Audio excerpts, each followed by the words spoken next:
Welcome to the No Regard podcast. Nathan Blakely. I'm Marcelo Lucha. Back after a little exam hiatus. Yeah, that's our bad. We should probably let people know that we're not going to do a pod. Yeah, no, we are. We thought we could get some content up, but we did end up being pretty busy the last 2 weeks. But we're back now. We're on mid-sem break. Good times. Hell yeah, man.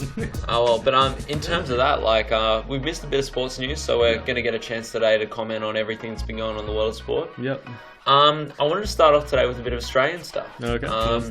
So next week is a very big week in Australian sport because we have the NRL and AFL grand finals coming up. So I'll start with my preferred sport, AFL. Mm-hmm. So we had a big match Friday night in terms of Freo versus Hawthorn over on the West Coast. It was a pretty interesting game in terms of Freo managed to keep it close till early in the fourth quarter, and then just Hawthorn ran away with it. And some experience showed through in that quarter. I think Freo, despite having the week off, they looked tired.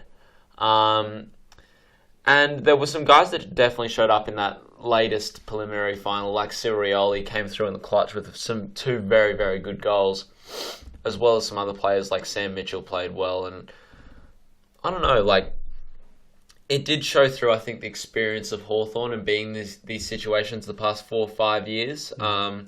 They have made 5 consecutive prelim finals and they have made 4 consecutive grand finals now. So they're quite experienced in these situations. So I think in terms of your picking history side, a side that it's lined up for, you'd probably have to say Hawthorn going to be in Melbourne. They're going for the three-peat right now. So it's disappointing Fremantle weren't able to probably capitalise on their best chance at a flag yet. Mm-hmm. But some players look tired, and Hawthorn's a hard side to beat in any circumstance, even when you're playing at your home ground. So you're going with Hawthorn? Well, talking about West Coast as well, they had a pretty of a softer matchup than Hawthorn had. They only had to play the 8 seed North Melbourne. North Melbourne gave them a run early in the game, but West Coast ran away with it in the end. There's some great players on West Coast, especially their midfield. If I had to say right now, the matchups in the midfield, I'd probably have to give it to West Coast. Mm-hmm. In terms of Nick Natanui being the ruckman, as well as you've got guys like Pritis, guys like Andrew Gaff, Luke Shuey. I feel like West Coast has them beat in the midfield. Yeah. And obviously a possible Brownlow medalist in Matthew Pritis. I'm going to make a call right now. It's going to be a very close grand final. And I'm going to probably go against the bet makers, everything like that here. But I'm going to have to say West Coast. After trashing them last week? Look. Oh, wow, man. Okay. In terms of, they have them beat in the engine room. That's where the game starts and ends in the AFL. They have them beat in the midfield, in my opinion. I think they're lacking a bit on the defensive end, so look for it to be a high-scoring game. But I don't see many people in Hawthorn's defence that can go up and beat Josh Day Kennedy in the forward line, as well as a few other players there. I think West Coast had them beat last game they played, so West Coast won against them in the last matchup. I'm going to look for a repeat here in West Coast to get their first flag since 2006, and their 4th flag as a team. So I'm looking forward to watching West Coast and Hawthorn battle it out next week. But right now, West Coast would be my tip. Yeah. And just as a side note, the Brownlow medal ceremony is coming up on Monday, the best and fairest in the AFL for the season. Nat Fyfe is the runaway favourite, despite missing 4 games in the regular season. So if I had to put money on it, I'd probably say Nat Fyfe has this Brownlow this year. And given how some Ori decisions have led to him not being suspended and therefore still staying in contention for the Brownlow, I think the AFL wants him to win it. Makes you kind of feel like they want to. Low-key wants him to win it. But I have some dark horse picks as well. I think look for Matthew Pritis and Dan Hanbury to run him very close this year. As well as guys like Josh P. Kennedy and Todd Goldstein. Look, I'd probably say if I had to pick a top 5, those 5 would round out that. Mm-hmm. And there'll be high finishes from guys like Patrick Dangerfield and Dave Mundy and everything like that. So I always like watching because they count game by game. Yeah. So you can see the tally throughout the year. Mm-hmm. So it's going to be interesting. So you're putting a bet down on these? I have. Yeah. I don't want to reveal who because it's one of those markets that exempts Nat Fyfe because Nat Fyfe is such a certainty. There's markets without him in it. So you're more backing the field? I'm sort of back in the field. Right. Yeah, so it'll be interesting to see what happens. Fair enough. I mean, before we move on from AFL, though, we did trash West Coast last time. We did get called out. I don't know if you remember on our last port. A little bit. we didn't necessarily trash the West Coast as a city. Yeah. I think we trashed Perth. Yeah, okay. Rather than the football teams. Look, I think Perth have some great football teams, and they also have some great... Damn,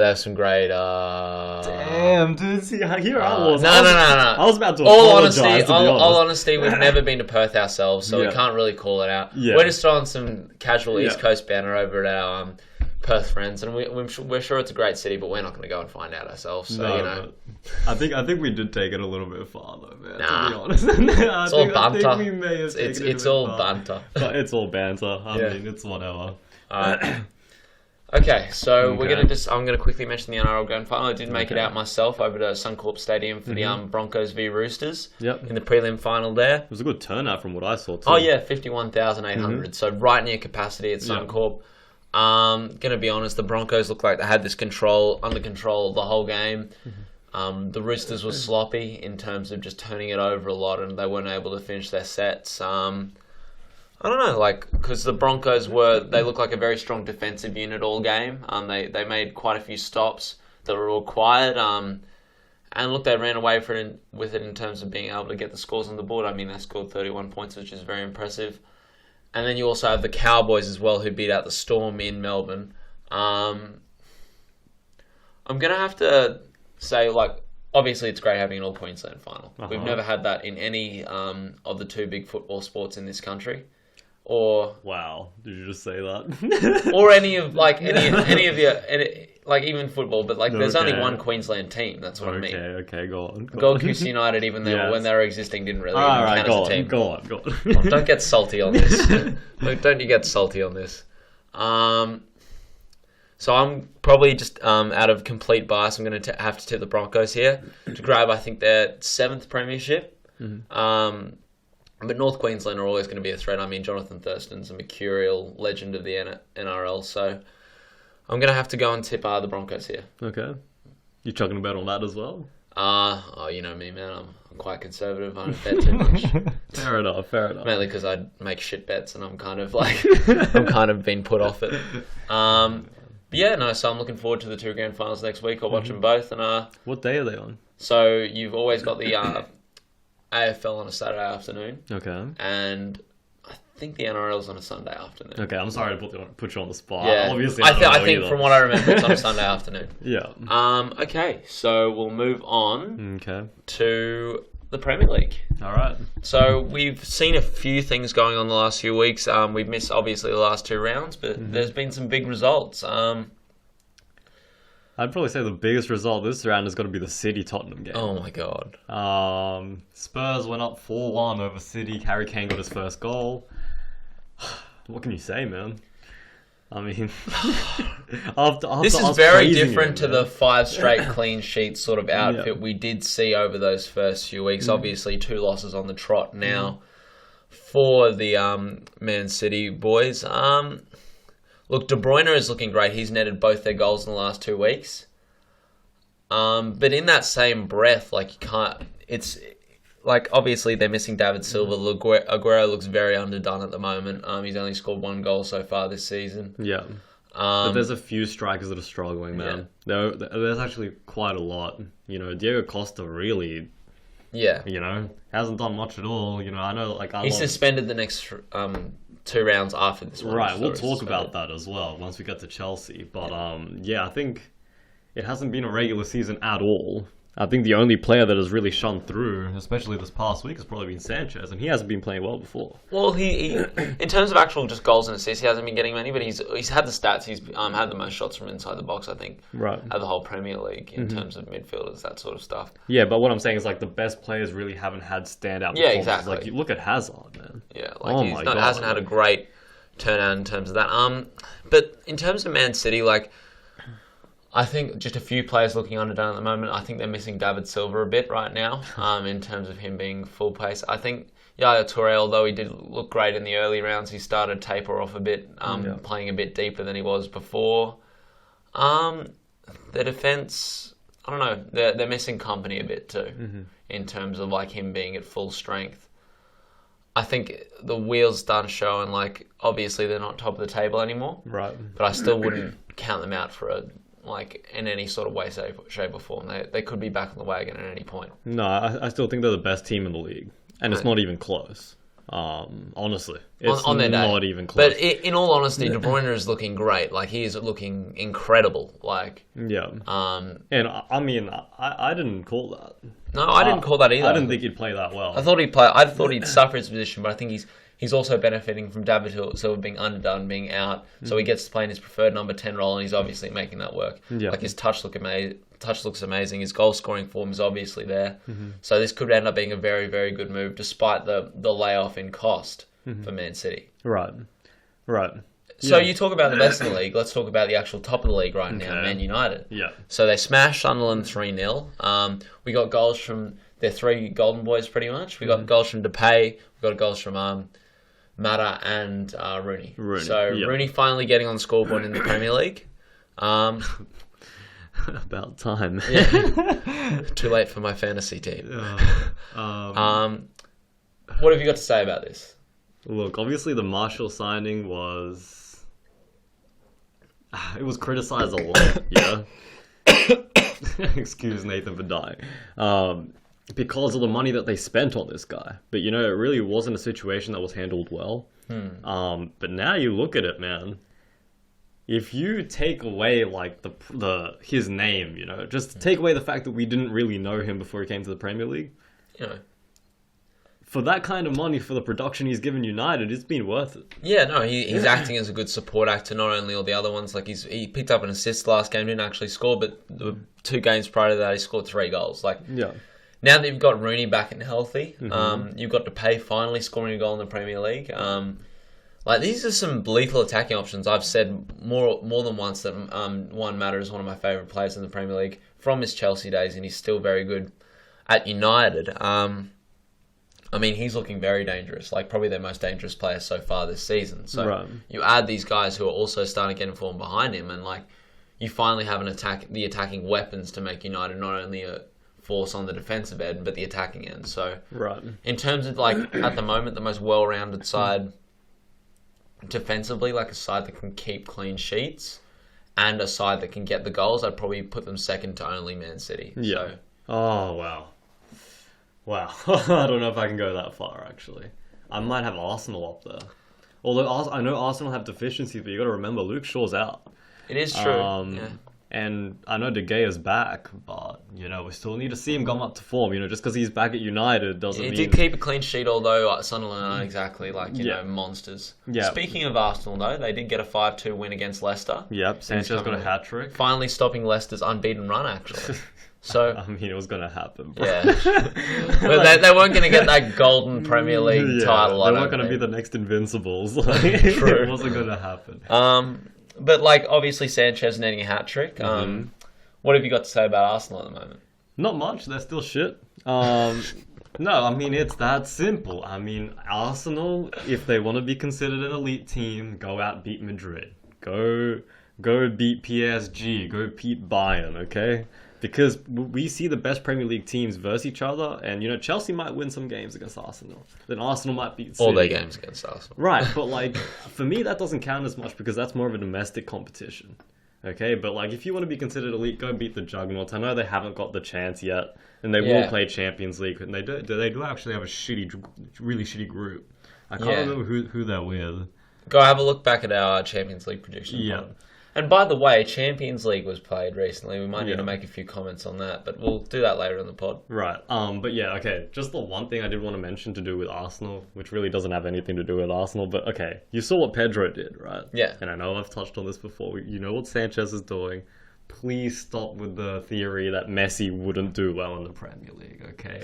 Please stop with the theory that Spanish players or La Liga players won't do well in the Premier League. I could go on forever about La Liga players dominating teams, okay? So just stop, guys. I think it's more to do, I think there's plenty of talented players in the league. I think it's more to do with their roles. Like, they're given more central roles. They get more touches of the ball in these sort of systems. And that's where you see players like Sanchez, obviously a very talented player. He's back in, hopefully, goal-scoring form. We'll see a lot more from him. Yeah. And we talk on other players that really need to regain that sort of form. I need to see more from Walcott. Walcott. Yeah. Okay. I need to see, like, this guy needs to be carrying. Because he's got the quality, yeah? And Yeah. he's got the speed. Well, both the striker rotation seems to be working at the moment for Arsenal. So I see, because both Giroud and Walcott netted yesterday. So I reckon the rotation's working well right now. I don't think either of them are of a quality where they should be starting every game in every Premier League. So it's kind of good giving them that rotation and seeing maybe who's the better one in form, and then you can use the other one in cup games and like. Right, but how long can you sustain that though? Like, how long can Wenger experiment before? Because like you can't be swapping out all season long. Yeah, you can't give Walcott 1 week, then Giroud the other, and then give whoever's on the bench 20 minutes. It just doesn't work like that. Players are gonna get pissed off. So for me, Arsenal need to be playing much, much better if they're going to have a chance at winning this title. They've got to take it to another level completely. And for me, it starts with Wenger. As always, it starts with Wenger and it finishes with Wenger. He's got to make some changes, man. I can't, even with Chelsea's form right now, I can't see Arsenal beating them. Well, like at the moment, I just have to disagree. In terms of like. Arsenal, yes, they did lose last week against, obviously we didn't get a chance to talk about it, but they did lose against Chelsea. That was some rough play in terms of like the discipline of some of the Arsenal players would be coming to question, having 2 players sent off and everything like that. Well, let's talk about that though, before you get into your points. Look, I like how Costa likes to get the reaction out of other players, and like he exploits players who aren't as disciplined, and he exploited Gabriel's reaction in terms of getting the red card. As a player playing at that level, you have to be more disciplined, and like even if players are riling you up, you can't put yourself in a position to get red carded for something stupid like that. Yeah. So yeah, I mean, I've said it before, Costa's one of my favorite players just because of that. Like, I want to see like some dirty plays because that's how you win games. Okay. And obviously worked that game, although it's not going to work the next few because he is suspended. Yeah. I don't know about like Gabriel's card getting overturned and Costa getting 3 games. Like, look, Gabriel's card shouldn't have been overturned. Look, I agree with Costa getting suspension. He did make a dirty play, and sometimes you have to bear the consequences, despite it may work in the moment. Yeah. But Gabriel's was a straight up red card. He did kick Costa. Like, that's a red card. That stays a red card, despite it being reaction to that. So. You know, two wrongs don't make a right. I agree, but I mean, we heard Mourinho come out and say like now players are going to know that they can react. Yeah, you know, and the FA really like, why would you have to step foot in? Like, okay, I agree with you. Yeah, 3-game suspension for Costa was he may like need more, to be honest. Yeah, he might have needed a bigger suspension. And that's the thing when you try and quantify like these sort of plays like that, you quantify it to an amount of matches. Yeah. And, you know, like, it's different. Yeah, and it's hard because, obviously, I think Costa would be more important to Chelsea than Gabriel is to Arsenal. Oh, yeah, definitely. Yeah. So, I mean, you're taking away a key player from Chelsea for 3 games, man. And, like, we saw, like, obviously this week, they drew with Newcastle 2-2 at St. James's Park. We were lucky to get away with 1 point in that game. Right. That should have been a loss, but we did come back from two goals down. Something needs to change. I don't know what.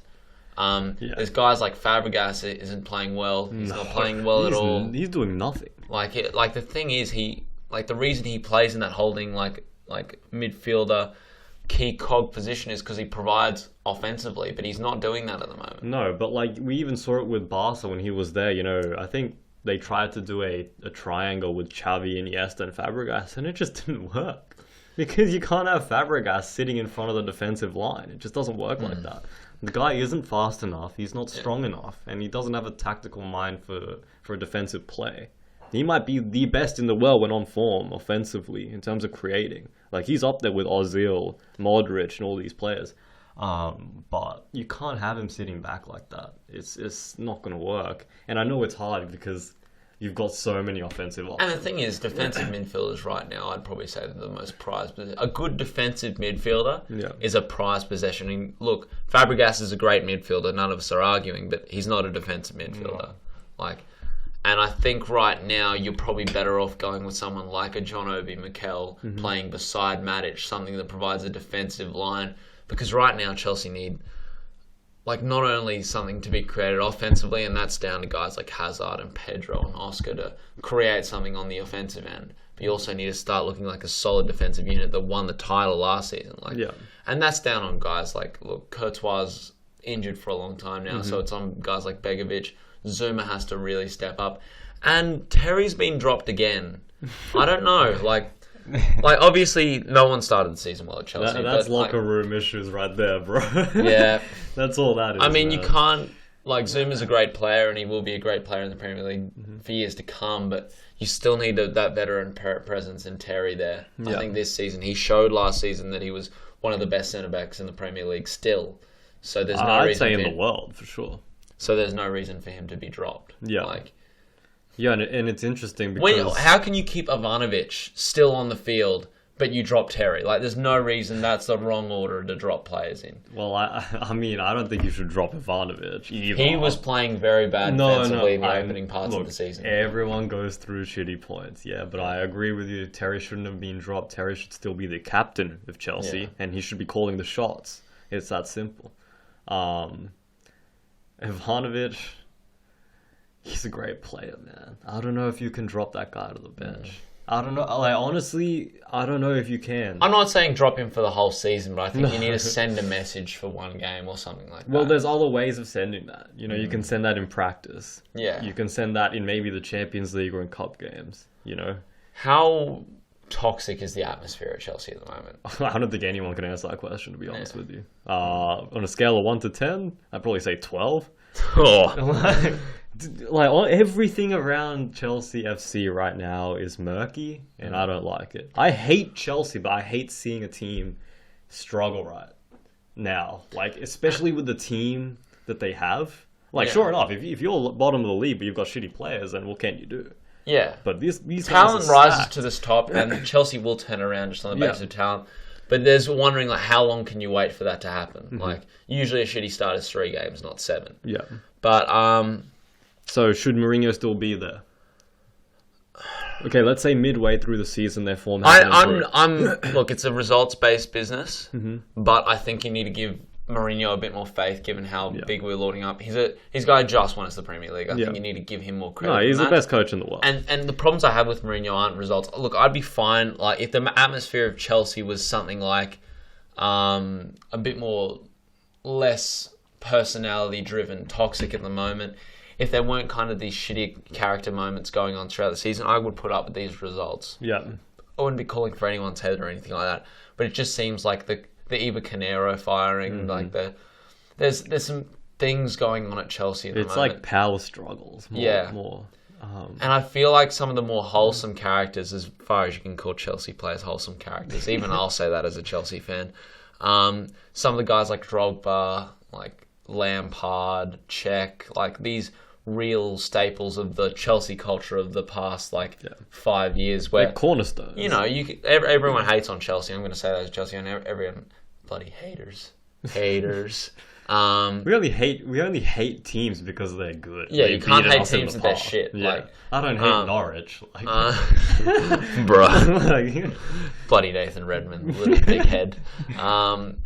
But I'm missing some of those players right now, and the veteran presence on the team is Terry, and he can't be a veteran presence if he's not in the game. Yeah, exactly. It's a young team. It's a team that hasn't settled right now. Yes, they won the league together, but any league title, doesn't matter how talented your team is, you need certain areas of luck. And right now, with the Costa suspension, with what's going on at the managerial level, with everything that's going on with Mourinho right now, it's the lucky factors haven't been there at the moment. So Chelsea needs to get on a good run of wins, or possibly look to the Champions League to make their focus this season. Well, I was about to say that. I mean, if you're doing so badly in the league, why not just focus on Champions League? Do you pull a Dortmund and not focus on the league and just fully focus on Champions League? I mean, obviously you're going to do your best, right? They're still going to finish top 5. I don't care what anyone says. Talent rises to the top. Chelsea won't be anything less than top 5. Yeah, they're finishing top 5. So, I mean, if you can win the Champions League, which they can do, okay, we've seen top teams struggle, yeah? I mean, I think, we're going to talk about Messi and Barcelona later, but Barca has had their struggles. Madrid has had their struggles. PSG really aren't contending to be the best team in the world, you know. And I think in Europe they've got the most experience. You know, I think the English teams, if we're going off pure recent history, you can't really back the English teams in for yes, they can win it. I think something. But Chelsea has the best chance. Yeah, they've proven it more than the other teams right now. Yeah. Like you've got obviously Man United, who right now haven't proven anything at Champions League level without Sir Alex Ferguson. You've got obviously Arsenal haven't done anything. Look, you know what? Good in the last 10 years. From now on, I'm not even going to talk about Arsenal in relation to Champions League. In relation to everything, because every year I love them so much. I'm like, Arsenal look pretty damn good this season. But then they shoot me down within like the first couple of months. Man City's an unknown quantity because they've been getting better and better. I really like De Bruyne, as I said. But you'd probably have to say Chelsea right now, the proven Champions League performers. But it would be a matter of like, can we get like decent matchups? Can we sort our shit out by the time we get around to February in the knockout stages? Which I think by February we'll be seeing a strong come home from Chelsea. But it's about luck, like you said. Yeah. But let's stop talking about Chelsea because it makes me sad at the moment. Liverpool, another team that needs to How get their quickly shit is together. Rodgers going to be out on his ass? No, you know what? There was a bet on Sportsbet, and they had really good odds for whether or not Rodgers was going to be fired before October. How many days do we have left in September, dude? We've got like 4 days. You got to bet on the no there. He'll be out by Christmas. But like, Christ, he just got a win against. Granted, it was a win against Aston Villa, but like. Rodgers is out. We said it a couple of weeks ago. Rodgers is out, but he's not out till Christmas. Look, he's a great manager. Yes. He's a great manager that can manage a lot of clubs in Europe, but right now it just hasn't worked at Liverpool. He doesn't look like he has a plan, I'm going to say. He doesn't look like he has he does, it's just not. He doesn't have a vision or one that he's obviously enforced at the club. I mean, Sturridge back is a great thing for Liverpool. He did bag a brace in the last game. But He might be their best player. Sturridge? Yeah, on form. He's their best player. Yeah. But no way I see them doing much this season. Champions League? No. I don't think so. If anything, Europa League. Yeah. You know what? Actually, thinking about this, Liverpool might need a reset. But you talked about, I know, sorry, I bring you back to Chelsea again. I'm sorry, just last point. You're right. You talked about all the leaders that had left, or that had been sold, whatever. Maybe Chelsea do need a reset. Maybe that generation is over. And maybe we're seeing that reset right now. Maybe the true leaders are going to carve their way out. And we might be seeing that way with Liverpool, obviously. Exactly. Gerrard's left, Carragher's out. And we're seeing a bunch of players, like a new generation coming through. So it's very similar for both teams. I just say Chelsea has more talent. Whereas with Chelsea, we're seeing guys like Eden Hazard, Gary Cahill, like Matic, like those sort of guys are becoming leaders right now. In Liverpool, you're seeing guys like Jordan Henderson. You're seeing guys like Danny Sturridge. Jordan Henderson is a future captain of England. Yeah. And we're seeing these guys having to become leaders in their own. We're seeing the young parts of the generation of Liverpool and Chelsea. The results aren't going to come overnight, as much as overnight results is what sports is all about at the moment, unfortunately. But maybe we're seeing the carving out of two younger generations. But there's always going to be growing pains. And we might be seeing those growing pains right now. Obviously, congratulations on getting the win against Aston Villa, Liverpool. But they'll finish top. Rodgers will be out. I think he's a great manager. I think he'll. Obviously, we saw that Swansea. We saw in his first 2 years at Liverpool, but. He also did have the best striker in the world to bail him out for those first 2 seasons. That's true. Yeah. It's amazing. When you lose 30 goals a season, that shows. And look, they haven't had Sturridge to help get those tallies either these last 2 seasons, so they've been missing a lot of attacking punch. Yeah. Unless Sturridge can go like AWOL and like go nuts, I don't see them doing like a huge amount. Yeah, and I saw a poll for Liverpool fans, and they were asking, which 2 players would you want back the most? Like, on their form. They have to. It would be like Suarez, Torres, Torres is doing some good things at Atletico Madrid. Right? I love seeing that. Torres is playing damn Like, well, man. as a feel-good story, like, you gotta love him coming back to, Yeah. like... Because I never hated him at Chelsea. Like, I didn't want him playing. Like, God, he couldn't, like... No, but when you got there, you thought he was going to do some great Yeah, things. and even then, like, you never... Like, I never hated him. Like, I felt bad that he couldn't get the goals because you could tell he was trying. Yeah. Maybe trying too hard. And that's the thing, like... He lost the speed. The speed is why he was so great at Liverpool. And, like, there was some chronic knee injuries just before he came to the club. No, but his finishing suffered too. His man. finishing did suffer. I've seen this guy wank. So like it's just it's absolutely ridiculous. But the some thing shots is, were just easy to miss. Strikers are all about confidence. There wasn't any confidence to be had at Chelsea. He's had a few years where he's jumped around from clubs, and now we see him. He's settled at Atletico Madrid. Back at home. Back at home, back at his where the club where he carved out his stardom. So, all the best, Torres. Hopefully we... No, not all the best Torres, man. In La Liga, bro. He's going to fire like 5 past Barcelona. All the best, Torres.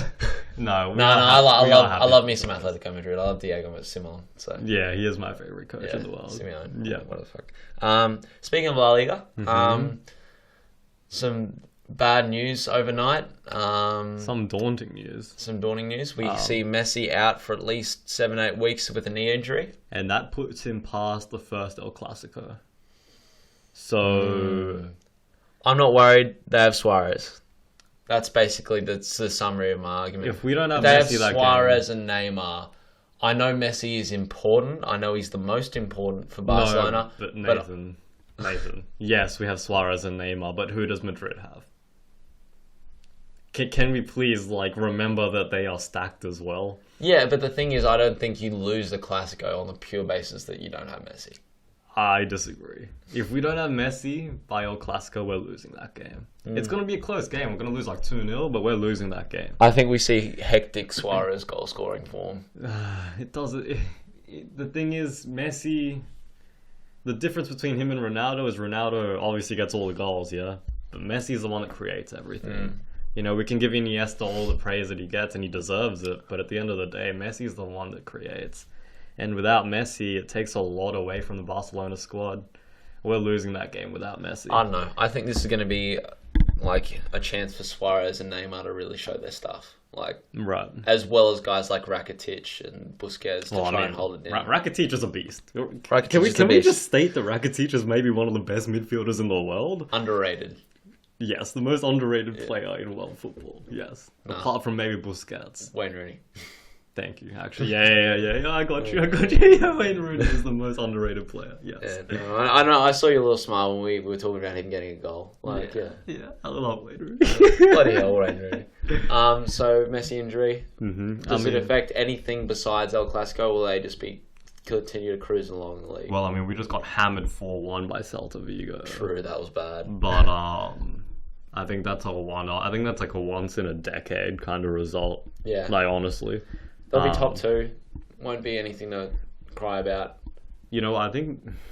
Yeah, we'll be in second place for a while. Messi does tear his PCL or MCL, whatever it was. He had a brilliant season, a mercurial season last year. He's going to get the Ballon d'Or. It doesn't matter what happens. But he also is injury prone. Who, Messi? Messi not necessarily last season, but we saw it 2 seasons ago where he did miss a lot of games. I wouldn't call him injury prone though. He did miss a month or 2, and he had some hamstring issues, and he did get fat too. He ate too much pizza. No, he did though. We saw photos of him at the beach. Man, I was in better form than Messi at that point. Bruh. I ain't gonna hate on Messi for eating some pizza. I rate pizza. Pizza's great. Yeah, we rate pizza. But Barca will be fine. Yeah, we'll be fine. No worries. So there has been another sport going on. Your life, your love, your passion. The one and only. NFL. NFL. Man. So how about you give us the lowdown, man? I've been looking at it, but I'm not going to be any expert on it. Look, your fantasy team is doing pretty well. For a rookie, I'm pretty impressed. Yeah, no, I got the win over you in the first week. I thought I'd mention that, guys. Bring it up again. Yeah, hey, I didn't have Le'Veon Bell though. It's my best one. But is he back now? Yes, he's back this week. So, Eric, I'm coming for you, buddy. Let it fly, myself. NFL, there's not much to say, really. Apart from my Eagles are probably one of the worst team in the league. When we had like Super Bowl aspirations at the start of the season, you know what? I actually got into like a lot of heated arguments with other Philly fans because I was saying, you know, we'd be lucky to win the division, we'd be lucky to make playoffs, we'd be lucky to make wild card, and I swear, like 90% of Philly fans are saying, you know, we're making it to the Super Bowl. Trust in Chip Kelly, all this crap. Like, hey man, if we do, I'm not fighting it. Like, if we make it to the Super Bowl, then that's fine. I think in terms of being fans of sport, you and I are never going to be like the blind fans. We've always been realistic fans of teams. Even like realistic fans were calling us like real contenders, and man, I just didn't see it. And now look at what happened in week 1 and week 2. DeMarco Murray has like 27 yards over 2 games on like 15 plus carries. I mean, it's that's my fantasy team. It's absolutely ridiculous how badly the Eagles are playing. We're going up against the Jets this week, and that's a loss. The Jets have the best defense in the league. You can't even argue that. So the Eagles are going forward to 0-3, but it's going to be.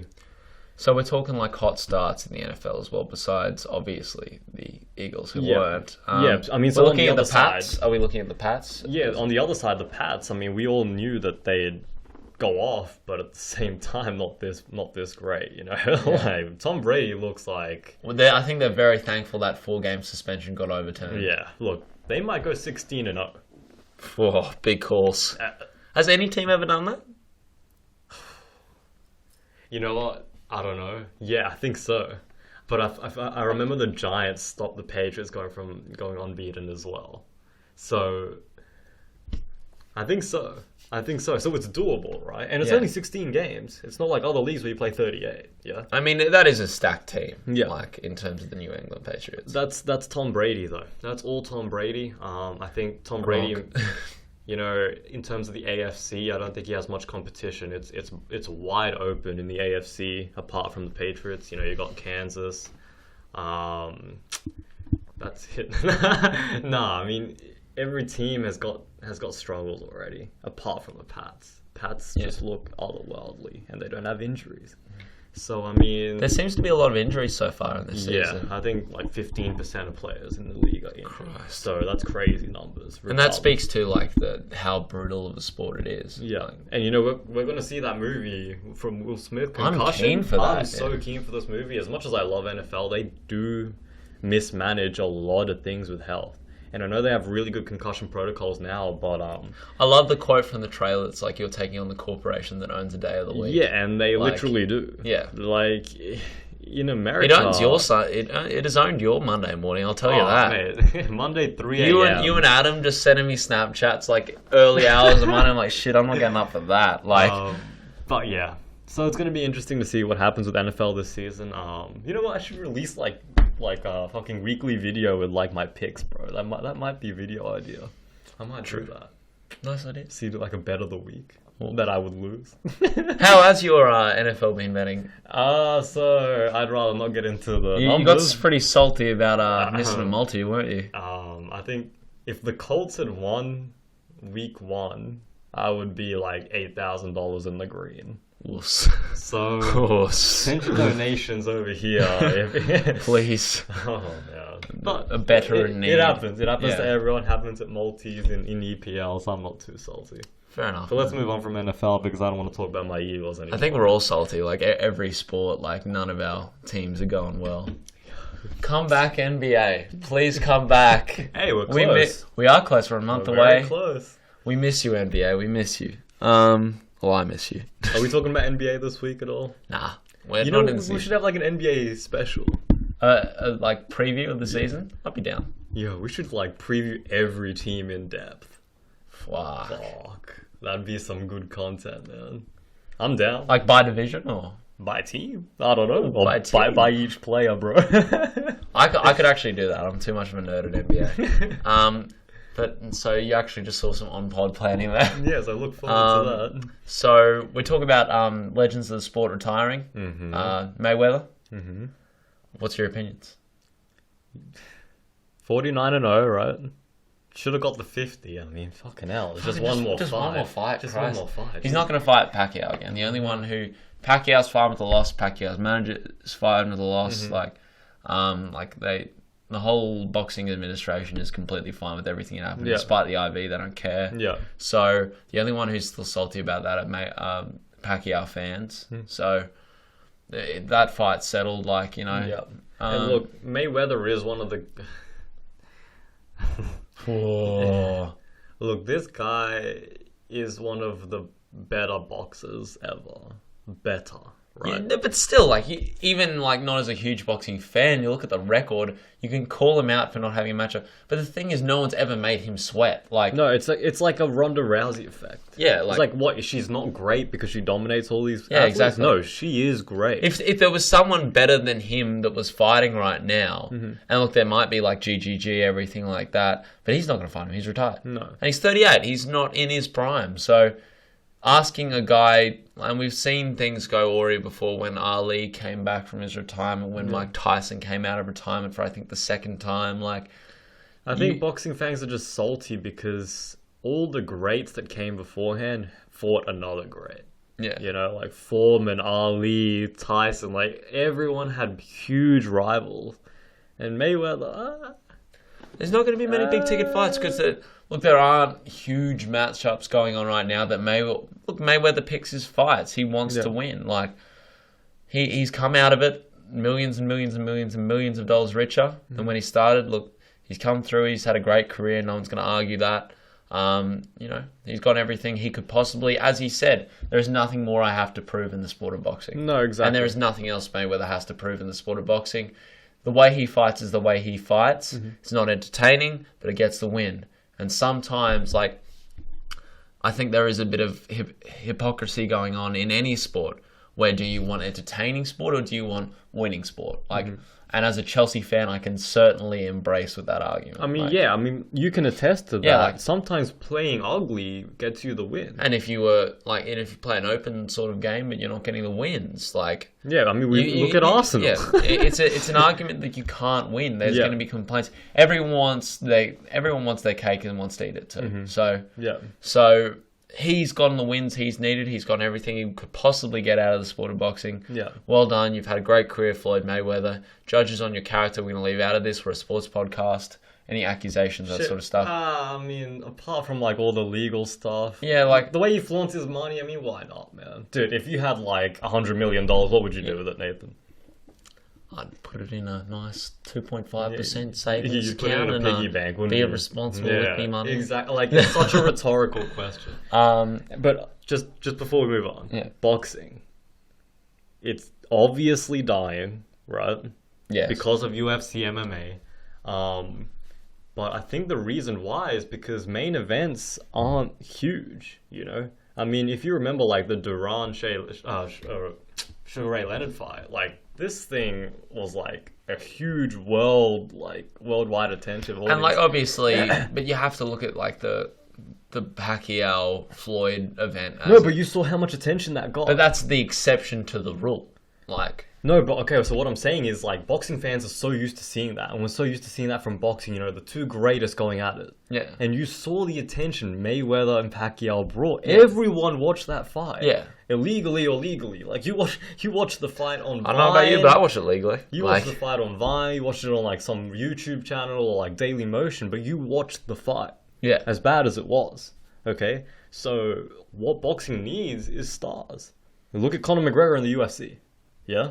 You need magnetic personalities. Exactly. Like, look, we're both big fans of Ronda Rousey and Conor McGregor. Like, huge fans. So, I think it does need that magnetic personality. Like, there's some great fighters going around. As I've said earlier in this pod, GGG, the way he fights is incredible. But it's all about getting those magnetic personalities. And look, as you said, it's a dying sport. So. Yeah. It'll be interesting to see what goes on. Yeah. With boxing. Yeah. I mean, we hope it doesn't die off. Of course, like, we both love the sport, boxing. I think I like UFC better, but I do like UFC better. But I think technically boxing is just awesome. And you know what? Speaking about Floyd Mayweather, big shout out to Sky Nicholson as well. Yeah, doing a she thing. got like a photo with him and everything. Really? Yeah, dude. Damn, follow the page, man. Sky Nicholson, I got you back. Nathan ain't following. Yeah. Jesus. She went to like the Mayweather gym in the US, I think, and like she met him and all this. Christ. Yeah, it was pretty sick. Well done. It was pretty sick. But Full yeah. form. Haven't been doing my research. Quick shout out to Jason Day. Okay. Youngest world number 1 in Aussie. So, well done. Props. Aussie's up, man. Aussie's up. That's the extent of our golfing knowledge on this pod. Well done. Salute. Quickly, we'll get to question of the week. Now, as you know, we struggle with this section quite every week. It is the bane of our lives. But we wanted to have something coming out like right now. So FIFA came out this previous week. We have 2K coming out next week. What is the best sports video game out, like at the moment? Okay, I can't speak for FIFA because I haven't played it yet. Okay. And obviously we can't I don't speak mean for necessarily. NBA. Look, it's the same game every year, so. But just in general, of the categories, we have FIFA, we have 2K, we have Madden, and then we just have a whole bunch of shit games. Look, True. Tony Hawk Pro Skater, I got your back. no, there's like that was such a good game. there was like some racing games as well that you Yeah. could put in sports category. Forza, yeah. PGA, but NBA Live too. I mean that doesn't get the credit it deserves. That's a good game. I know the graphics. Nah, and be live shit, eh? No, the graphics are like questionable at best. Yeah. But in terms of gameplay, I mean even Pro Evolution Soccer. Oh. I mean I know it's blasphemy to talk about it, but PES has had some good games. I remember playing PES back in like 2006 or something, and it was a good game. Maybe one of the best I've ever played, honestly. So, but to answer the question, yes, FIFA right now is the best sports video game out there. You can play with your mates. You can play with anyone that comes over. You can literally just call your dad. Yo, dad, let me smash you in FIFA. You know what I mean? Like, and everyone has a good time. FIFA's awesome, and there's a lot of BS in it, obviously, because it's a game. But I think FIFA outclasses NBA because it's... I don't have a reason, I just like it more. I couldn't give you a constructive argument. Look, I love FIFA, you know me, I get around sports video games more than probably most people. But I'm going to have to give it to 2K right now. Just in terms of FIFA hasn't changed their game in a long time. Obviously, there's a graphics update every year, but that's a staple. 2K is constantly innovating, constantly adding new game modes. Obviously, they brought in Spike Lee this year for the My Career, which I'm very keen to play when I totally buy it on opening day. But 2K is a constant innovator, whereas it is very key to grabbing the best in the sport and having them rep the franchise. Obviously, Steph Curry, James Harden and Anthony Davis, the cover athletes this year. The marketing has been way better than FIFA's. Yeah. And it's a more, I don't know, it's as more, a company too, I mean 2K is better than EA. It's that simple. The developer of EA wants your money, and he will take your money for the lowest amount of effort required. Yeah, he's milking that shit. Yeah. But I have to give it to 2K just on the basis of a game, but I will not argue that FIFA is the more mainstream game, is the game that a lot more people play, and I'm not going to argue. If I invite you over, probably after this pod, I'm not going to ask you to play 2K. I'm going to ask you to play FIFA. It's going to be FIFA. And I'm going to beat you. Fuck, this is happening. Dude, hey, go back and watch the FIFA video where we put our all-star teams together. You see Marcelo give them the snapper. And then go watch the 2K video and just watch me dunk all over you, mate. That is true. Dunked all over your ass. Fair enough. Dunked all over your ass. Fair enough, Nathan. Alright, so you're calling FIFA? Yes. I'm calling 2K. Let us know what you think. Let us know what we want to hear. You might have some low-key indie game that we don't know about. True. Like some Flash game. You know what game I really want to play? Football Manager. You know, like that. I really want to get into that. Yeah, but I like gameplay. Yeah, true. You know what I mean? I don't really like gameplay. I've always gotten around career modes. Maybe that's why I'm kind of keen on it. I love doing all the career mode and all the manager stuff, but I want to play with that team at the end of the day. True. You know? So why get Ronaldo and Messi on the same team if you can't play with that team? You're just going to simulate it? Fuck that. Alright, so we'll get into our AND ones. Mine's going to be easy. 2K16 is coming out on Tuesday. And yes, I'm using the same question of the week and the same end one. But I'm going to go buy it. It's a great game. The marketing looks great. The career mode looks great. Spike Lee looks like he's done an awesome job. They've innovated, so I'm keen to get around it. I think you're overselling it though, man. Yeah, I am overselling it. It's the same game as last year, pretty much. But I'm going to get around it. So Fair enough, man. sports video games don't change. No, but maybe that's a good thing. Yeah. If you're doing something right, why change it? Well, if it ain't broke, don't fix it. Yeah, I mean, you can get FIFA for $65. Oh, true. Yeah, I mean, that's a pretty good damn price. I might get around it. Yeah. Shouldn't really stop getting around it. For my end one, I mean, Jesus Christ, dude. Okay, let me talk about Barcelona for a second. Neymar has been allegedly evading paying his taxes, right? Now, what does this, remind you of? Messi is his role model in more ways than one. Look, Messi obviously had the big scandal, and it's still going on. It is still going on. He hasn't been cleared of this, but Messi has been accused of tax fraud because of his dad handled his finances and didn't pay tax. I don't give a fuck. That's your responsibility. Don't blame it on someone else. And now that Neymar's coming out with this as well, I don't like it, man. Just pay your damn taxes. Everyone else has to do it. I mean, what, you really think that these guys are worried about the money that they're losing in tax? How much money does Messi make a second? True. How much does Neymar make a second? You know what I mean? Just pay your damn taxes, lads. And if it's false, then my bad. But I'm seeing way too much of it. Just, you can take on a lot of organisations, but the tax office is not one of them. No. So, pay taxes, stay out of trouble, That's pretty much it, I mean. True, pay taxes. That is the No one moral wants to go to message of the jail, week from No Regard podcast. Pay your taxes and, And you'll stay out of jail.